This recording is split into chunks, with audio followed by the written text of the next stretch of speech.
दोस्तों, आवाज़ आ रही है? नहीं आ रही? अब आ रही है? नहीं आ रही? अब आई?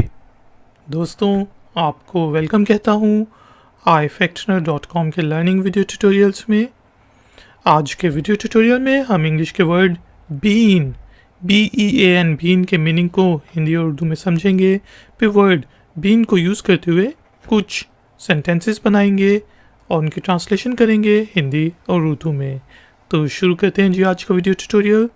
वर्ड है bean, spelling BEAN bean. Bean जो है बेसिकली वो जो फलियाँ होती हैं, बीन्स, किडनी बीन्स भी होती हैं, उन जो हम खाते हैं उनको कहा जाता है।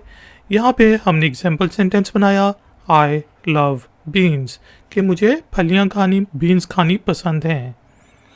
दोस्तों, वीडियो को लाइक ज़रूर करें, शेयर ज़रूर करें और चैनल को सब्सक्राइब ज़रूर करें। आवाज़ आ रही है? आ रही है? थैंक यू वेरी मच कि आपने मुझे इस ट्यूटोरियल के लिए ज्वाइन किया। मिलेंगे एक और नए ट्यूटोरियल में। Until then, take care, keep learning, keep enjoying. Good day.